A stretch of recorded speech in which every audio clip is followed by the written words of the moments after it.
I am Kris Bakke. I am the Customer Engagement Manager at Nasco for Art Education. And with me today is Cindy Ingram. She is the CEO and founder of Art Class Curator.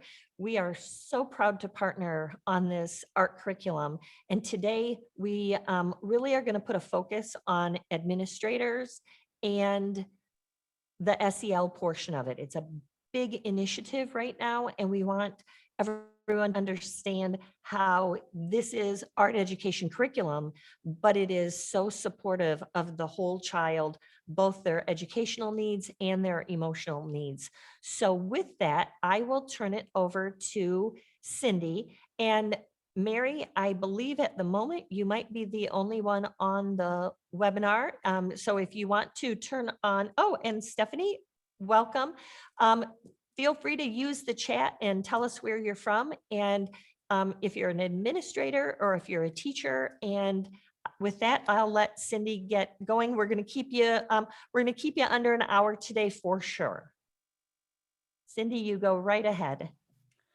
Hello, everybody. Welcome. I'm so happy to be here with you. My name is Cindy Ingram, and I am the creator of Art Class Curator. And we have partnered with Nasco this year to develop two brand new curriculum, one for elementary and one for high school. And in this presentation today, we're going to talk through sort of the foundational elements of what we were thinking about when we developed these programs, as well as give you some of the a little bit of experience looking at what the activities are like, so you can see what it would be like to partake in those activities. And then since there's so few of you here today, we would love for you to ask any questions that you have, anything that is particularly relevant to you. We would love to hear that too. We can really customize this experience for you today since there are so few of you here. So I'm going to grab my slides up here real fast. Give me 1 second to do that.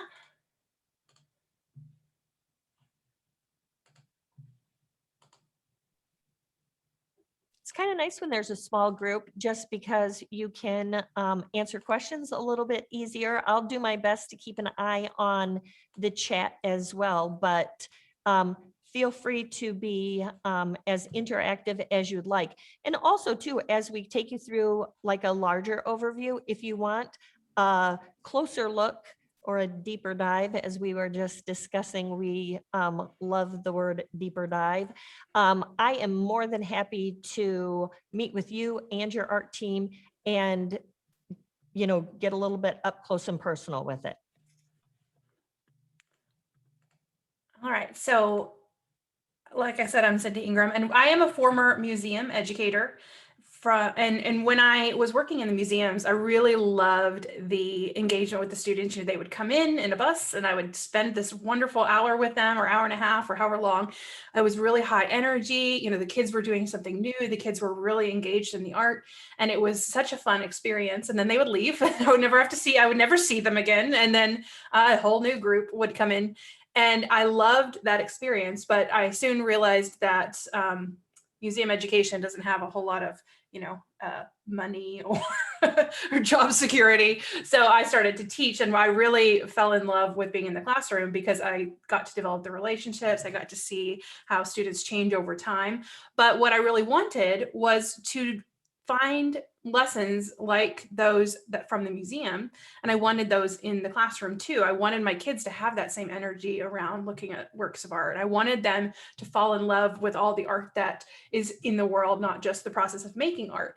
And so, but there was nothing on the internet for that. I would try to find works of art. I would try to find lessons of art history that didn't involve lecturing. And it was really very, very hard to find. So back in 2014, I decided I'm just going to make the thing that I'm looking for, and started Art Class Curator. We used to be called the Art Curator for Kids. But so here is just a slide that shows just some of the blog posts we have. We have over 300 blog posts of, how to engage with works of art, how to use them in your classroom, all sorts of, introducing you to a variety of different types of artists, not just sort of the famous ones, and how to do that in an engaging way that is really meaningful for you and for the students as well. And so we also have the Curated Connections Library, which is our membership program, the Spark Hybrid Learning Curriculum, and then this new initiative, these two brand new full curriculum. So what we're talking about today is full curriculum for K through 5 that has every single unit, every single lesson, every single PowerPoint, every single worksheet that you're going to need for an entire year for all of the grades K through 5. It's 42 total units. And then we have the high school, which is an Art 1 curriculum for your high school. That is, again, the whole year, everything that you're going to need. So this is a ready to go solution, but it also is very flexible, which I'll show you about later. We do have middle coming at a later date. We just are starting with these two to get going. So I always ask this question to start, and I'd love to hear your answer. I know we don't have very many people here today, but I really want you to think about this question. In 20 years, what role do you want art to play in your students' lives? And if you are here and able, I would love to hear your answer in the chat box. But I've asked this question of teachers time and time again, and administrators and teachers, and they always say things like they want to have art be a part of their lives in 20 years. They want to give them a sort of emotional connection to the world. They want to have them find the joy in art. All of these bigger things about the bigger role of art in our world.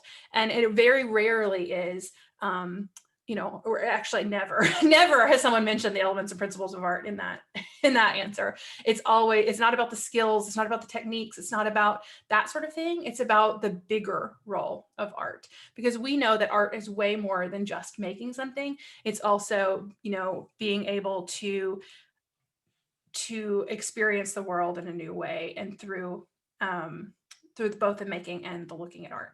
And so when we look at art, when we add that into our curriculum, which is a really strong part of these two curriculum, is the addition of what we call art connection, what most people call art appreciation, but we just don't like it's way deeper than appreciation with the way we teach art. So we know that when you look at works of art, you learn a lot. So you learn how to focus, you learn how to be more observant, you learn how to be more aware. And I love what Stephanie says here. It's becoming comfortable with noticing, observing, and participating in art. So it's really about looking around your world and noticing the beauty in the world, and noticing the art, and learning from it, and having a deeper connection with it. And I love that. Yeah, Elizabeth says, go ahead. No, I'm so sorry. I noticed that also Mary said that she wants it to be a form of an outlet for her kiddos. Love that. Oh, she must have sent that to you. I didn't see that one. Good. Yes. Yeah, an outlet. That's beautiful. And it's so, and that when we create curriculum, we start with this in mind of, what is the bigger goal? What is the bigger picture here? What impact do we want to make? How do we want them to remember our class 10 years from now, 5 years from now, 20 years from now? And that is just, to me, the most important place to start an art curriculum from. That it's not just, okay, this week I'm going to teach them how to draw a sphere and shade it and add a shadow and make it look 3D, which is fun to do. It's great to do. It's an important part of an art curriculum. However, that can't be it. It needs to be a bigger thing. And I also want to tell you, on this PowerPoint, all of the artwork that are on the slides is art from the two curriculums. So it's either in the middle school or the high school, or not middle school, elementary or the high school.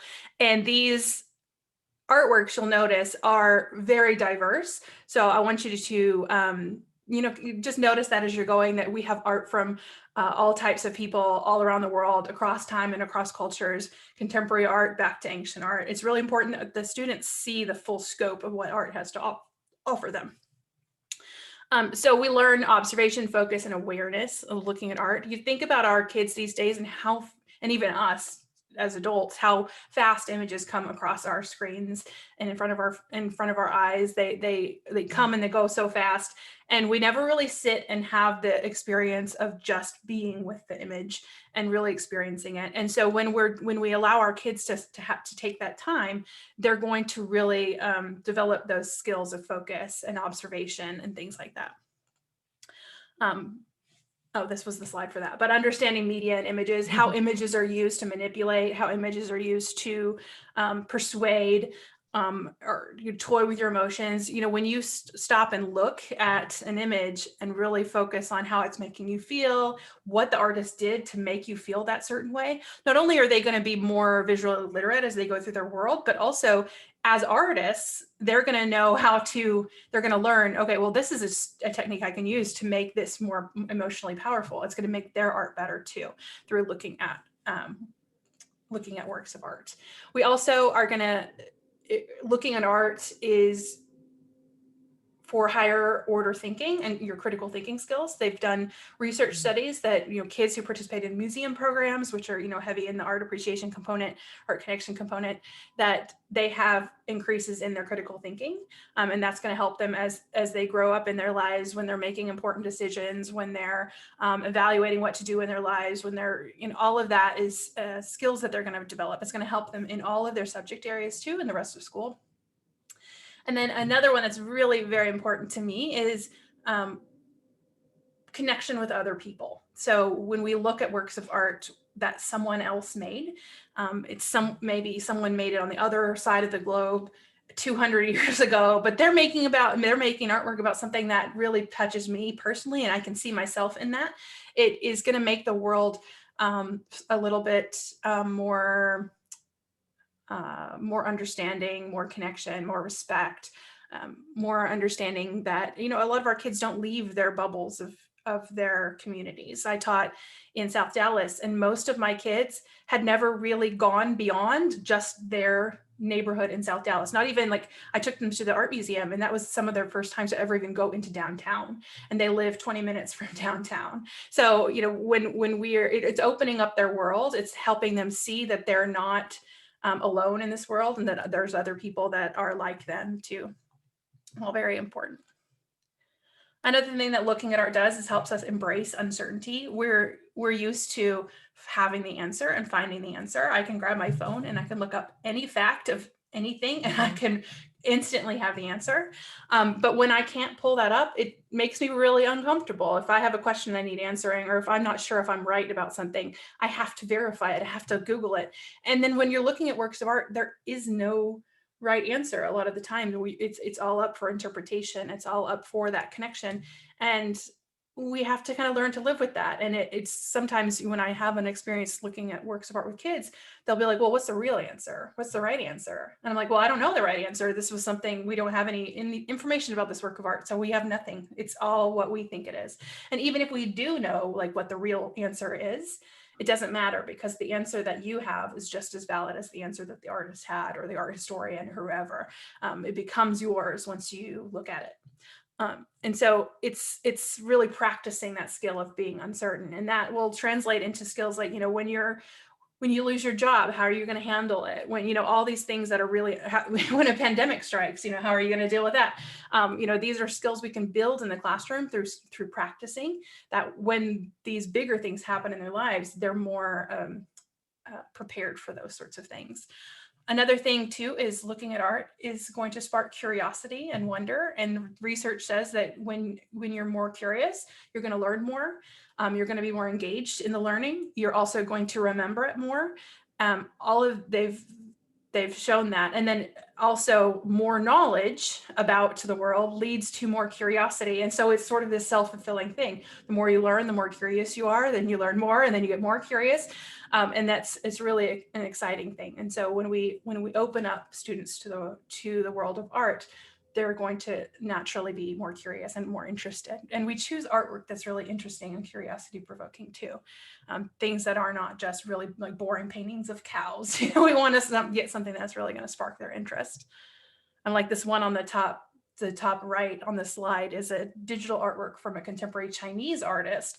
And it's, so you can see there's all sorts of, there's cultural connections, there's just fun things happening. There's just a lot going on. And so there's a lot of places in this artwork for the student to be really curious about. And then art helps us understand ourselves better, not only with expressing emotion and creating something to express, but we can look at works of art and find ourselves in there and learn from them. And I've had a lot of experiences in my life where an artwork or a musical or a song has helped me learn something about myself that I didn't necessarily know. And it helped me process what I was going through, and it helped me get through that. I mean, I think that's why breakup songs are so, there's like, it's kind of the same thing, but they're so popular. There's probably breakup artworks, I'm sure, that people use as well. So all of that is so important, and they've done some research on this. They haven't done a whole lot of research on this, unfortunately, but the research that is out there is really strong, that looking at works of art and participating in those sorts of activities like art museums are going to lower not only like, or not have those increases like critical thinking skills and all of that, but also help with the students' mental health. It's going to help with their sort of satisfaction at school. They're going to be more engaged in school. They're going to stick around. They're going to have increased compassion. They're going to have increased,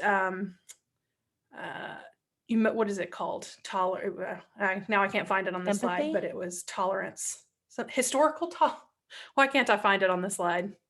Oh, it just says tolerance and historical empathy. Yeah, so they've proven that as well. So you can see that adding this into your art curriculum is really important and will really help your students. And this is not something that art teachers are necessarily taught in college. They don't have a lot of education on how to look at works of art and talk about them with students, how to engage with works of art and connect with them. Art teachers are often, they'll take an art appreciation course in high school or not high school, or in college, or an art history course in college. But those are taught by university professors who were taught by lecture, and so they teach by lecture, and so it becomes like they don't know what this really looks like and feels like in a classroom, and so it's not something that a lot of art teachers include as much as I would want them to. This is my thing I'm passionate about, but so I'm hoping that we can change that, because experiencing works of art changes the person. Art changes people, and people change the world. And so that's what we're looking to do through curriculum like this, is that we want to make better citizens of the world, more connected, more self-aware, and all of that in their education. So before I start to tell you about the curriculum and sort of the nitty-gritty of the curriculum, I wanted you to sort of see what one art experience is like through this process. We're not going to do this activity. We don't have enough people in here to really make that meaningful, that you can kind of work on your head as I talk through it, or maybe spend some time thinking about it after the session's over. But this artwork, I think this artwork is actually in both curriculum. We love this artwork that we're like, let's put this one in twice because it's so good. I think it's the only artwork that's in both. Cindy, I think it's a phenomenal, this exercise, we did it with a larger group, and it was phenomenal. And honestly, I had never seen this piece of artwork before. And I was so impressed that this exercise alone is this really valuable way to have a conversation. And I found myself almost jealous that I didn't have this conversation about this piece of artwork in school. So this is so good. Yeah, I mean, I didn't either. When I was in school, I didn't have conversations like this. And I didn't learn how to have conversations like this until I was probably in my 30s, And so I think just having the experience is going to be so powerful. So we have so every unit in both curriculum have at least one artwork that is sort of we call it the anchor artwork. It's the one that we are really diving into and studying. In the high school curriculum especially, there's a lot more artworks that we bring in with the different activities related to the themes that we're teaching. But all of them have at least one that is like, the one you're focusing on in the unit. And so in this one, it is a sculpture that was developed for the World's Fair back in 1939, and it no longer exists. They destroyed it after the fair was over, which is just nutso, but we do have pictures, thankfully. And it was created for the song Lift Every Voice and Sing, which is called the Black National Anthem. So the artwork was created with that song in mind. And so the experience of learning this work of art is they first start, and we usually start with a discussion. So we'll just open it up. The kids will share what they think is going on. And in the curriculum, we have some training on how to do this, because a lot of teachers don't necessarily know exactly what to say or what to do at an art discussion. So we do offer training on that so that can get them ready for that. But they usually start with a discussion. But discussion is not enough. And also, if you do it a lot, it starts to get a little bit repetitive, because you're kind of asking the same types of questions. It's, what do you see? What's, or not what do you see? What's going on here? What do you see that makes you say that? That sort of thing. And that, it can get a little bit boring after a while. So we also have engaging activities. So we'll do write a poem about the artwork, or put your body in the pose of the artwork, or draw the artwork, or there's a lot of different things that you can do to deepen that connection with the artwork, find the hidden meanings of it, make those personal connections that we are so passionate about. And so all of them have a discussion component, but then they also have at least 3 different activities to deepen that relationship. So, and it hits all of your different learning styles too. So you're going to have things that are more active. You're going to have things that are more, interpersonal. You're going to have group work and a lot of different types of activities. And so in this one, we like to use we call it the Reflect Connect worksheet. And what it is a way to look at a work of art and get some personal meaning from it and see where it impacts your life and how you can find those personal connections. So we start by just figuring out what's happening. So that step 1 is they look at it, they notice what's going on, they figure out what the story is, if there's a story. And then in the second step, we go a little bit deeper. Now we were having this whole conversation about dive deeper. I'm like, here it is. It's the first time I said it. Let's count how many times we say it, but it's true. We're going to dive deeper into it. We're going to look for hidden meanings. We're going to look for symbols. So like in this one, there's that hand that makes it's in the shape of a harp. So there's a hand that makes up sort of the, I don't know harp terms, but one of the sides of the harp. And what could that hand symbolize? There's also, notice how the dresses of the people look like ancient Greek and Roman columns. So you could be like, well, what symbols are there?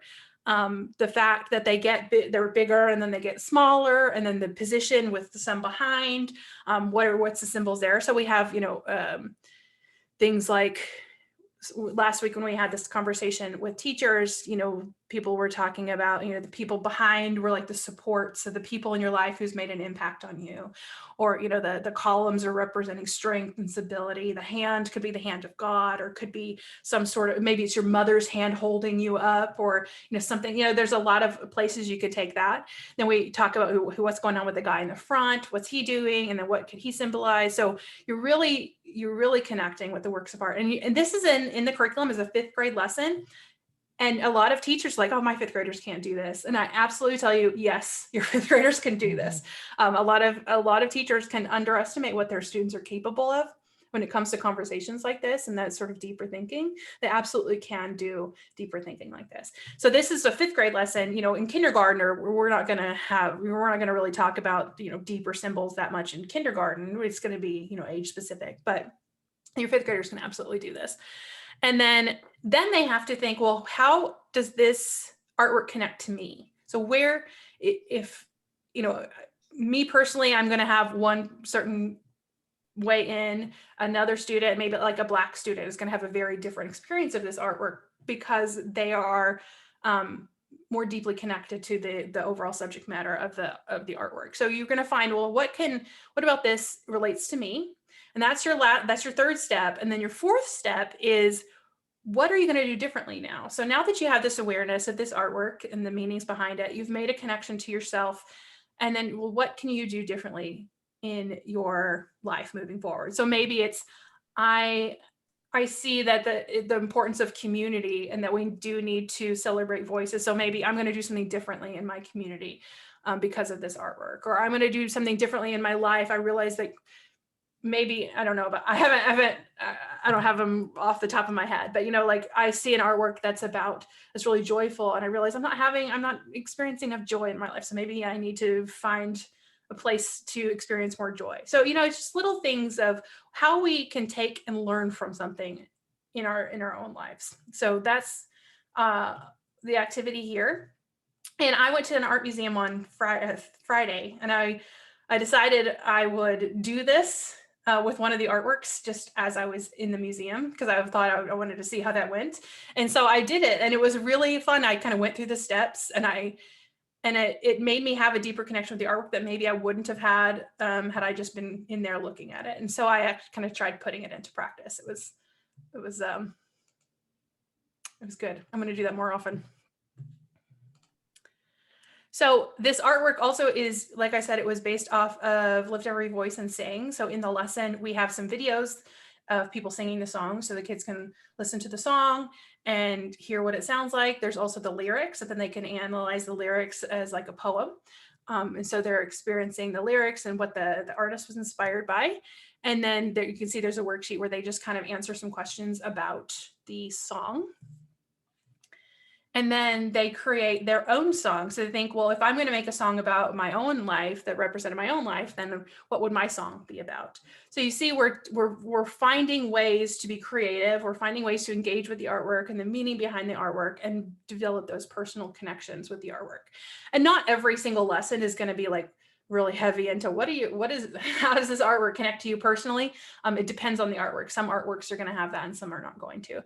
But this is one that really shows those social emotional connections. And so when we're doing this activity, we're using our critical thinking skills. We're using a lot of skills that they do in English language arts, inferencing, storytelling, different symbols, things like that.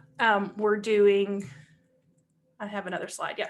So we're doing visual literacy. We're analyzing, we're looking for symbols. We're looking at what the artist did to make that happen, which will make us better artists. So we're looking at scale, and we're looking at, how they use line and shape and color and things like that to create meaning. We're using collaboration and communication. So when we're looking at these works of art, we're doing this in a classroom setting. We're having conversations about it. We're learning how to share our thoughts. We're learning how to listen. We're learning how to be vulnerable. We're learning all sorts of things during those conversations. We're learning how to agree and disagree and how to do that constructively. All of that's happening in those classroom discussions. We're also learning how to be more connected with ourselves. Two of the social emotional learning, the 5 tenets of social emotional learning that Kasol has produced are self-management and self-awareness. We're really like learning who we are and how we connect with the world. And that is going to make us sort of healthy people moving through the world. We are also doing things where we are looking at artworks from people from across time and culture. So we're hitting our diversity, all of your diversity, equity, and inclusion goals for your district.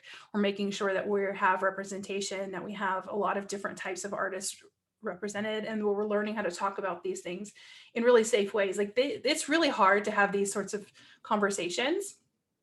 But it's a lot safer when you do it with a work of art, because you've got sort of a safe place to land. It becomes something external to you that you can talk about and you can think about, you can connect to yourself, but it's a little bit safer and easier than if we said, let's talk about diversity today, then it's like, that's going to be a lot harder. So we're just practicing this in really powerful, safe places. And then these lessons, so you can see we also had a lot of connection to social studies. We were talking, this is an artwork from that would be really good to connect with when you're studying civil rights. It's a good, the English language arts, you're doing writing, you're doing storytelling, all of those things I've already said. So you can see that these lessons are fun and engaging for the students. They don't necessarily know they're doing all of this stuff. They just are really having a good time connecting with something.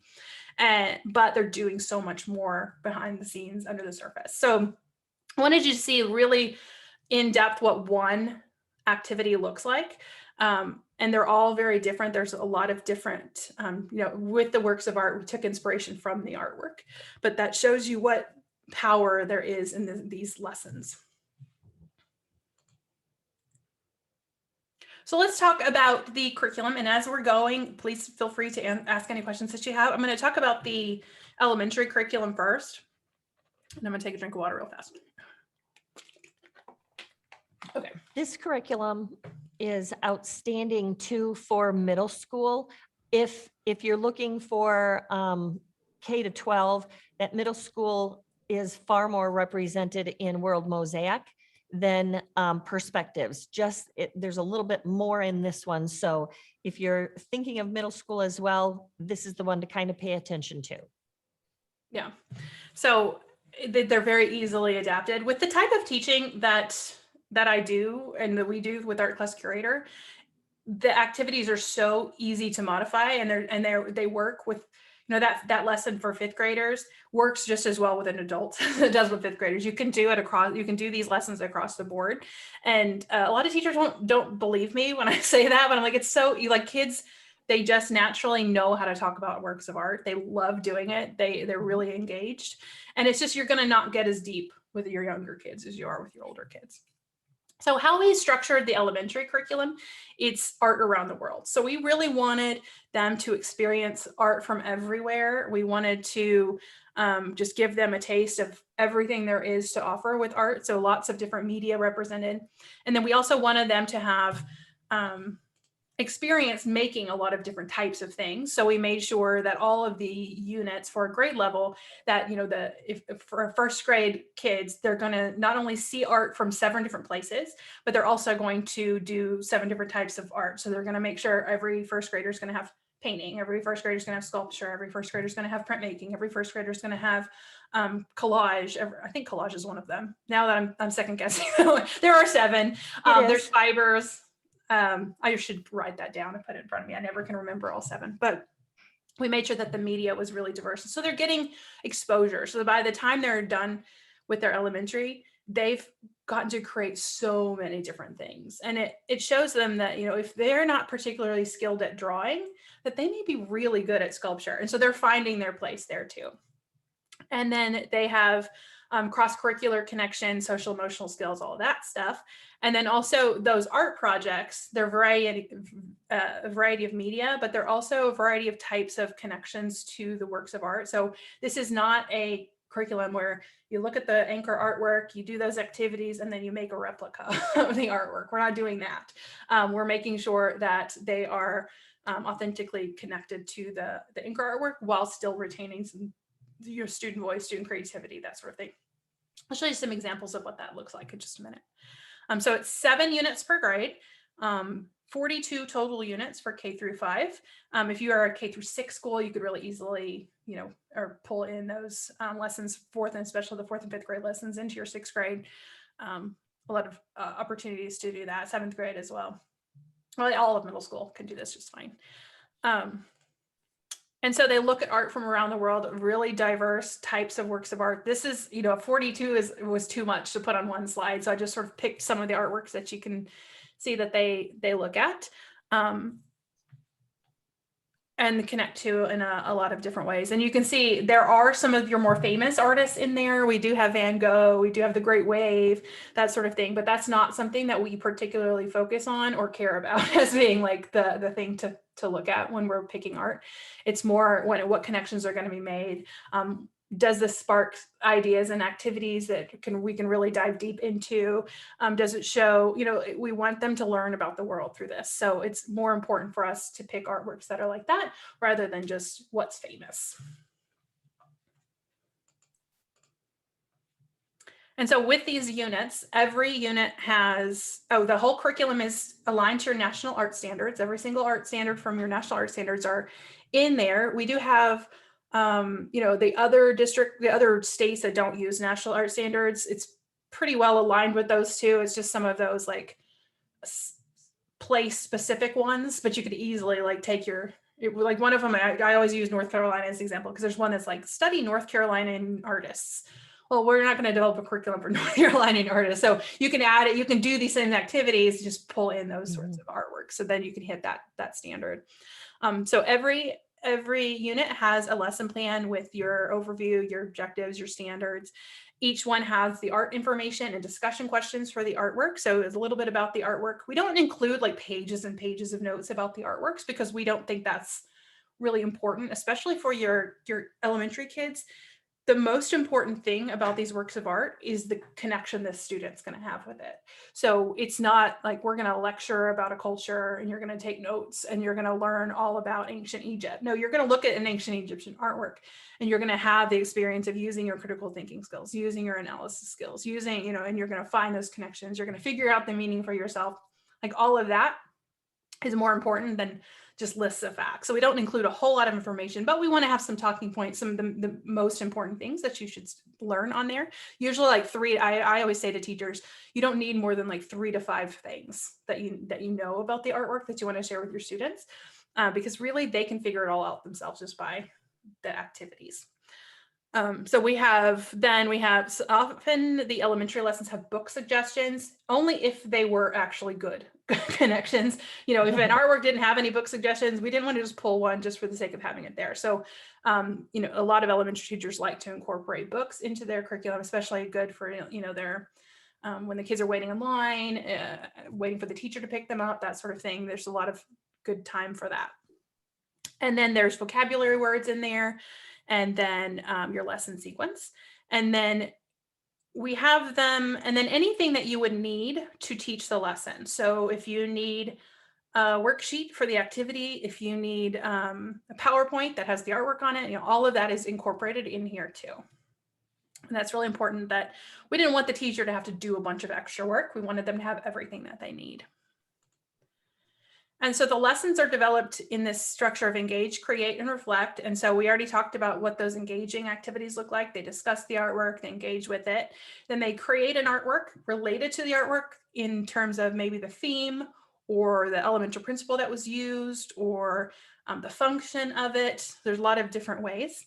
And then they reflect on their learning through some fun activities as well.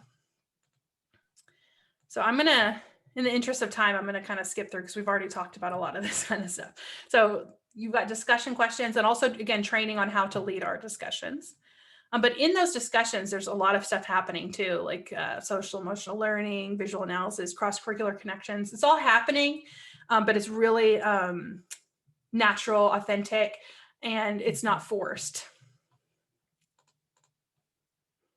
And so here's some other examples of the art engagement activities. I kind of walked you through one activity, but there's one where you go on a scavenger hunt and looking for specific things in the artwork. There's one, I think you cut up the artwork and each kid has like a little square of it and they really analyze their square and then they can kind of put it together as a big whole. A game of would you rather about the artwork, creating word webs. There's word web several times in there. And complete the picture where we show you one part of it on the handout and the kid has to draw what's around it, what they think might be around it before you show them the artwork. So there's a lot of different types of activities that they can do. Again, there's at least three in every lesson. And so for elementary, you've got, almost 150 different types of engaging activities. So a lot of compare and contrast, things like that as well. And this is what some of the worksheets look like. So you can kind of see they're just lovely. I think they're so pretty. But so there's poetry templates, there's drawing exercises, there's handouts, all sorts of different things. Sometimes with kids they need some sort of visual references. So like there's an animal project. So we include the reference images for the animals so that you can just print those and have them ready to go. We want to make sure anything that you needed, we've got covered here. And so the reflection activities are really fun too. Like in this example, here's one of the units that they create a cat mummy and then they have to I just have to, sounds weird, but then they create a comic strip with the 9 lives of their cat. So they, make the artwork, but then you keep the learning going. And those reflection activities are super fun. Like there's a fashion show one because they make a piece of wearable art. Lots of cool reflection activities built into the lesson, not just what did you make, what did you like, what did you not like, but there's deeper things too. Here's an example of a kinder lesson, just so you can get the idea of this isn't a lot. K through 2 art teachers have a hard time finding good lessons. They usually will have to modify things down. We wanted to make this curriculum was written by classroom teachers who teach those grades. They know what a kindergartner can do. They knew what a first grader could do. And so it's really important that we did that. So like this one, they look at William the hippo, then they have to write a question for William. And here's some of the sample projects: holograph prints, foam block sculptures, wearable art. There's paper stuffed animals in one of them, and then there's fiber ones. There's lots of different types, but they're really easy to modify if your teacher's like, I don't have the supplies to do the felt thing. There's lots of other things that they can do. It's really easy to be flexible here. Okay, so that's our elementary curriculum. And if you really want to dive deeper into all of this, you want to have your own, Kris can set up a meeting, just you and her, and maybe your other art teachers or other administrators at your district, to really dive deeper into one or both of these. We are happy to do that. So we're just giving you an overview today, but know that we can spend some more time with you to answer all your questions. Let me quickly go through our secondary curriculum. This is called Perspectives, and this is based on themes. And this is an Art 1 class. It's sort of an introductory to art class. Most high schools will have that sort of it's your first taste of art. It's the kids who have to take an art credit. It's going to be those kids. So we wanted to make sure that those kids got a really fun learning experience. They look at art that's really interesting to them, a lot of personal connections that they can make, art projects that are really interesting, and that they get to use a lot of student voice in there. So we're thinking about all of that when we developed this curriculum. We wanted to make sure that social emotional learning is in both curriculum, but it's really heavy in the high school one, because as they get older, they're able to do a lot more of that kind of work. We wanted to show a lot of diverse works of art across time and across cultures. So you'll see, oh, I forgot to add that slide with the artist faces into this presentation. I have one with a new slide. I just realized I forgot to incorporate it. But we have, no worries. Yeah, we have, I think at least 50% of the artworks are from women, which is really hard to accomplish. That was a hard task to do, but we did it because there's women are not, their voices are a lot silenced out there. We make sure, we have art from all around the world in there. And then we also wanted to make sure the student had a voice in the types of, in their art making process, and that it was really flexible, because most teachers I know like to adapt. I don't know if you heard that. Something happened to my daughter upstairs. That was loud.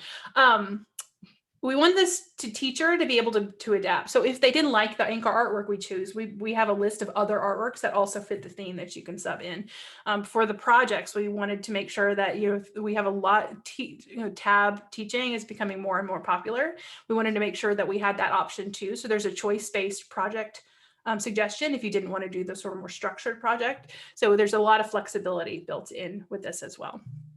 And then another thing that we also built in with the social emotional learning is we have a feelings wheel, emotions wheel. I don't know if you've ever seen those, but we made one of our own. We had to take out some of the more non-kid friendly terms from some of the feelings wheels out there. So these are really good when you're looking at a work of art and you want to be able to describe the emotions, but you don't have the language. You can use the feeling wheel. It also is helpful for making art too. And it's also just helpful for life. I actually used one a few days ago. I was like, I don't know what I'm feeling right now. So I looked at the feelings wheel I found. I was like, oh, I see. And it's just, we don't really have the language to describe emotions in our world, and this is something that is really important to me, that we start to develop that more in our kids. I didn't learn the language of emotions until much later in my life, and I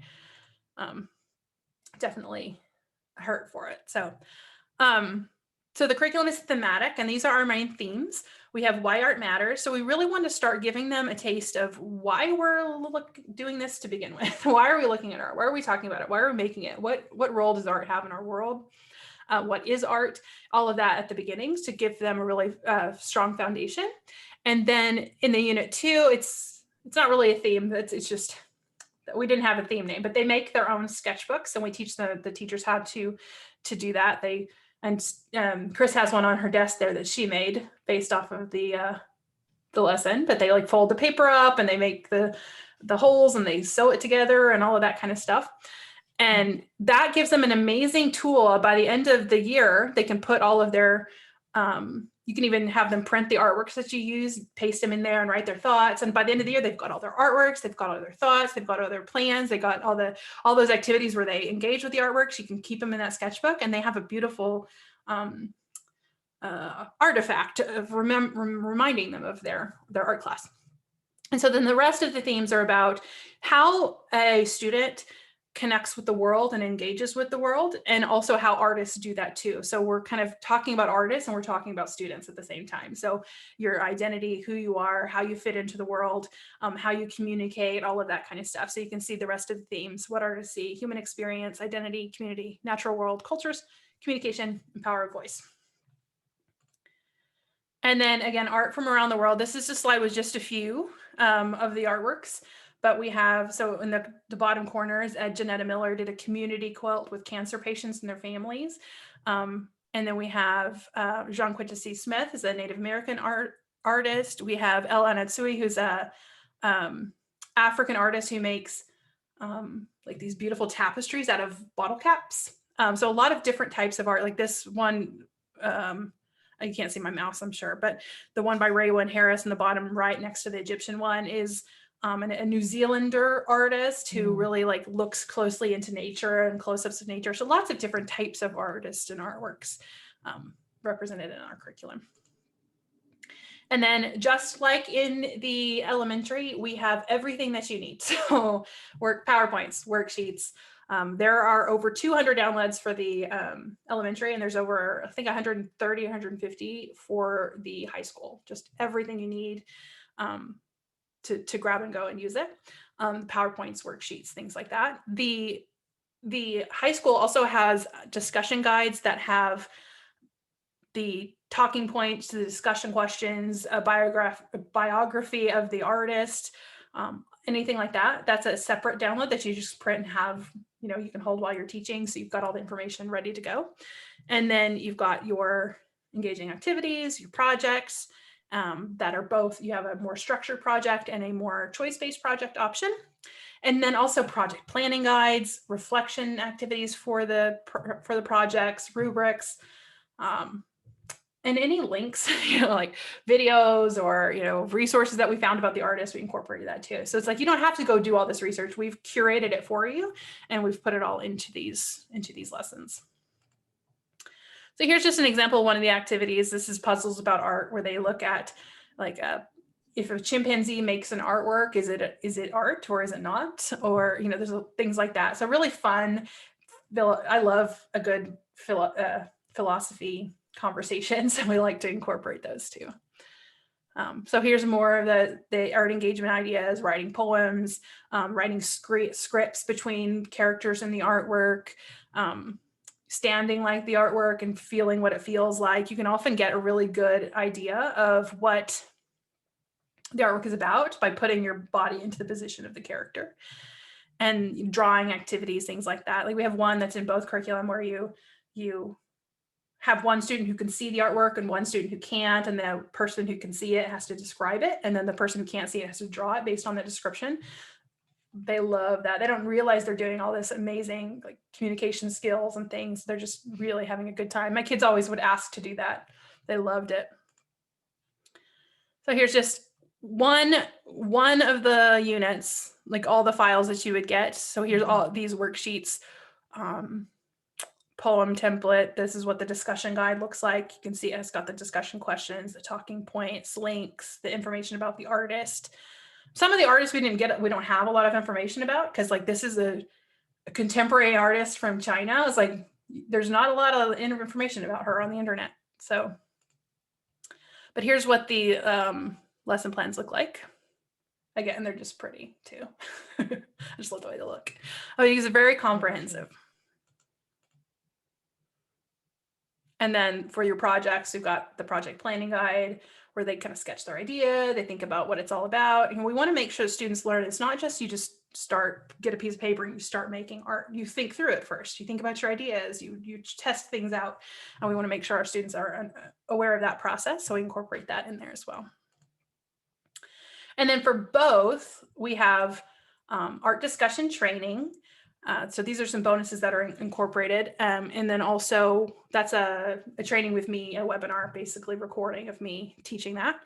And then Elements of Principles printable pack, and then a bundle of worksheets. It's over 25 worksheets that you can grab and go with any work of art. So it's poetry templates and connection things. There's tons of different ideas in there that they can just grab and go and have ready. Those are really good for sub lessons because you don't want the subs to break out all the supplies. Give them a work of art, give them one of those worksheets.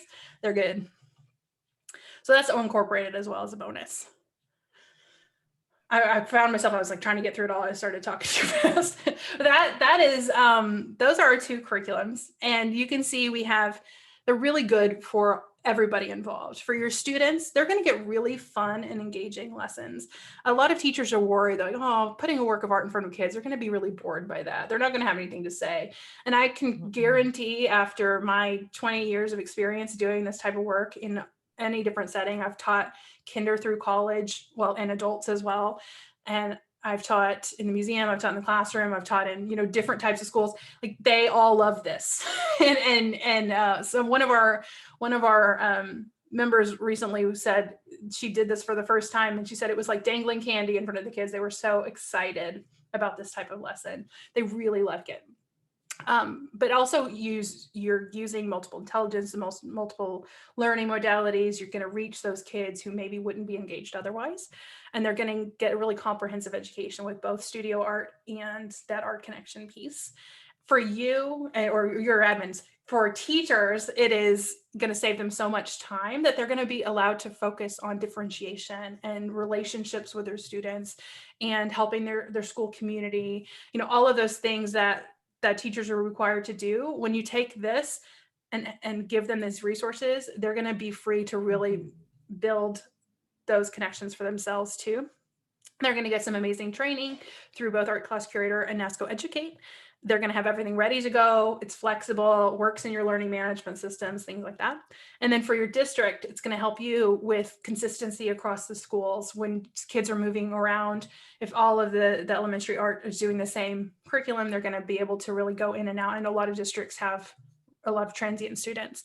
It's fully aligned to your national art standards, and it's also going to support your social emotional learning initiatives, your diversity initiatives, your literacy initiatives, all of that is built into the curriculum as well. So everybody involved, it's a win for all of you. So I'm going to let Kris do the next part. Absolutely. I get really excited about this on so many levels. I mind map every single time too, because I just love, I love that worksheet, and it's a great way to do visual journaling. But the pricing often freaks the teachers out because occasionally when they want something, they will pay for it, but $1,000 is going to be tough for them to just write a check for or get their credit card out. And honestly, we don't want them to do it because we want the administrators and the principals in the schools to pay for it because it's going to be a value for the whole school. The great news is it is a school license, and it includes the platform that is Nasco Educate. It's a K-12 resource center, and it was developed to house these paid curriculum. But Nasco, through the 70 years of being in existence, has created all kinds of lesson plans and videos. And over the last year, we did lots of these webinars. And so all of those are available for your whole school, not just the art teachers. So it's this fabulous way to get all of your schools some additional resources and professional development. We don't focus a whole lot of that in these webinars because we really want to bring the attention to Art Class Curator and the curriculum. So again, more than happy to take some time and show you how it's delivered and what these lessons include. You can invite your whole staff, or if you want to just get a closer look yourself, I'm more than happy to do that with you. But we want to thank everyone for your time. If you have any questions, feel free to quick put them in, or I'm at kbakke@nascoeducation.com. I put it in the chat several times and am more than happy to help you as well. Really appreciate you being here and look forward to hearing your thoughts on it. There's a survey that you're going to get at the end of the webinar. There's also a follow-up that will have the link if you want to rewatch. But again, contact me if you have questions, concerns, or if you'd like to have a closer look. Thank you so much. Cindy, thank you very much. As always, such a great job. I learn something new every time. Have a great day, everybody. Thank you. Bye.